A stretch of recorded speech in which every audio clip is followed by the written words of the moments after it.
warahmatullahi wabarakatuh. Halo teman-teman, perkenalkan kami dari kelompok 2 dengan tema video yaitu etika berkomunikasi di media sosial.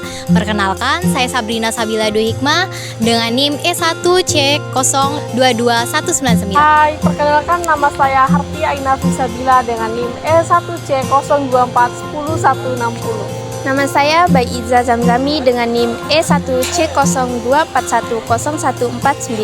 Nama saya Amanila Putri Firdaus dengan NIM E1C04210027. Baik, perkenalkan nama saya Rizky Rahmatul Akbar dengan NIM E1C02410186.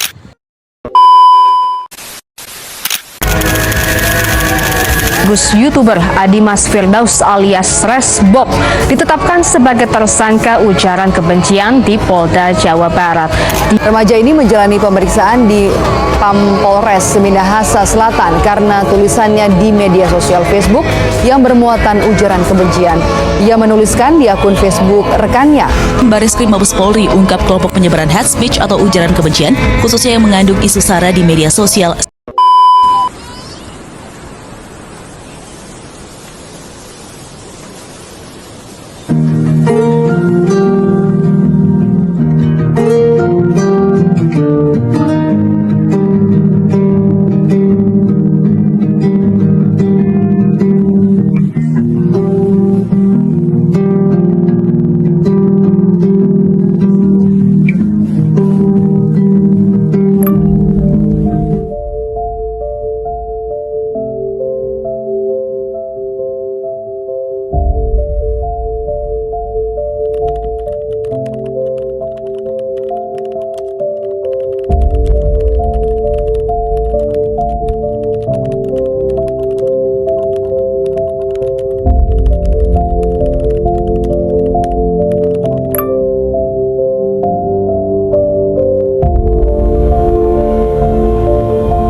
Kemarin aku lihat postingannya Nila, terus aku lihat komentar kamu jahat banget loh, gak baik loh kayak gitu Ki.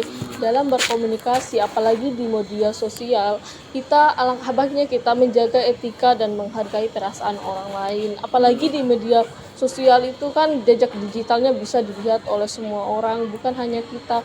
Gak baik loh Ki, kasihan. Oh iya, aku hapus deh. Nanti aku minta maaf di Nila yang punya postingan kemarin. Ya dah, nggak baik loh Ki kayak gitu.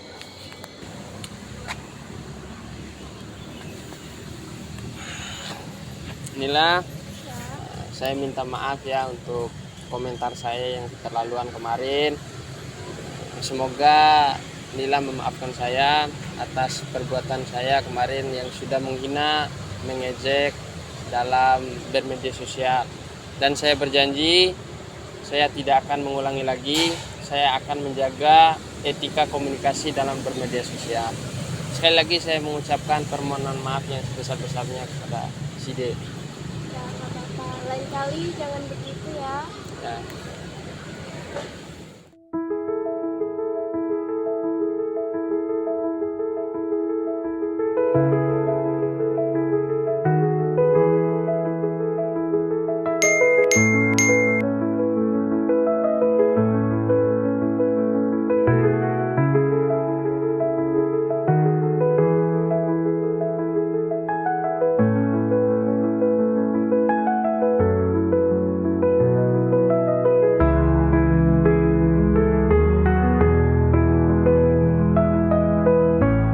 Media sosial seharusnya menjadi tempat untuk kita saling berbagi hal-hal positif, bukan untuk tempat saling menjatuhkan. Karena itu, penting bagi kita untuk menerapkan etika komunikasi di media sosial dengan menggunakan bahasa yang sopan dan berpikir sebelum berkomentar.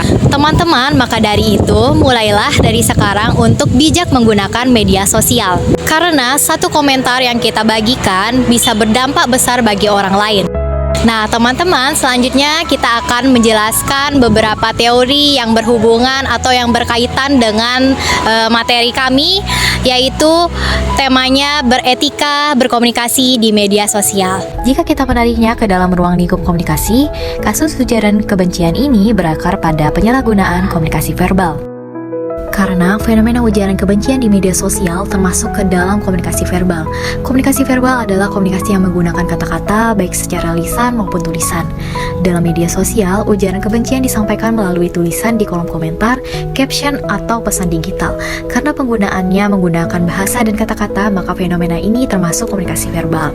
Selain itu, ujaran kebencian juga termasuk komunikasi eksternal, karena komunikasi eksternal merupakan proses komunikasi yang terjadi antara individu dengan orang lain atau lingkungan sosialnya.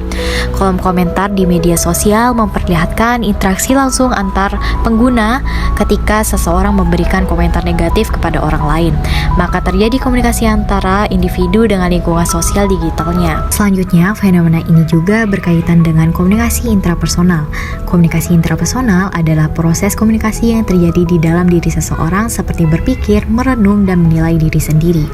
Korban ujaran kebencian sering mengalami overthinking, merasa insecure, sedih, bahkan kehilangan rasa percaya diri akibat komentar negatif yang diterimanya. Artinya, dampak dari komunikasi di media sosial dapat mempengaruhi proses komunikasi di dalam diri individu itu sendiri. Ujaran kebencian di kolom komentar media sosial dapat kita hubungkan dengan model komunikasi linear maupun interaksional. Hal ini karena setiap individu memiliki respon yang berbeda terhadap pesan yang diterimanya. Ujaran kebencian termasuk komunikasi linear apabila korban atau penerima pesan tidak memberikan tanggapan sehingga komunikasi hanya berlangsung satu arah, yaitu dari pengirim kepada penerima tanpa adanya umpan balik. Namun, ujaran kebencian dapat menjadi komunikasi interaksional ketika penerima pesan memberi respon seperti membahas komentar, memberi sanggahan, atau menyampaikan pendapatnya. Dalam kondisi ini, terjadi proses komunikasi dua arah yang ditandai dengan adanya umpan balik atau feedback antara pengirim dan penerima. Selanjutnya, kita masuk ke teori prinsip komunikasi. Jika kita hubungkan dengan teori prinsip komunikasi, itu termasuk ke komunikasi bersifat irreversible atau tidak dapat ditarik kembali. Dalam ilmu komunikasi, terdapat prinsip bahwa komunikasi bersifat irreversible atau tidak dapat dibalik. Artinya, ketika sebuah pesan sudah dikirim dan diterima orang lain, dampaknya tidak bisa dihapus begitu saja. Ujaran kebencian di media sosial memiliki jejak digital. Walaupun komentar sudah dihapus atau pelaku minta maaf, rasa sakit korban tetap ada dan tanggapan layar komentar tersebut bisa terus tersebar. Karena itu, kita harus berpikir sebelum menulis sesuatu di media sosial. Selanjutnya yaitu teori hambatan komunikasi, yang dimana itu berkaitan dengan hambatan psikologis. Ujaran kebencian sering dipicu oleh hambatan psikologis. Hambatan psikologis muncul karena adanya emosi, prasangka, kebencian, atau kemarahan seseorang terhadap orang lain. Akibatnya, komunikasi dilakukan secara emosional tanpa mempertimbangkan etika dan dampaknya. Yang terakhir adalah fungsi komunikasi, yang dimana jika kita kaitkan dia dengan kendali atau regulasi, komunikasi memiliki fungsi kendali atau regulasi, yaitu mengontrol perilaku masyarakat agar tetap mematuhi norma atau aturan yang berlaku. Etika komunikasi di media sosial dibutuhkan agar pengguna dapat menggunakan media sosial secara bijak dan tidak menyebarkan ujaran kebencian di media sosial. Melalui fenomena ujaran kebencian di media sosial, kita dapat memahami bahwa komunikasi ini bukan hanya tentang menyampaikan pesan, tetapi juga menjaga etika, menghargai orang lain, dan bertanggung jawab atas setiap kata yang kita tulis. Karena di media sosial, satu komentar bisa berdampak besar bagi kehidupan seseorang.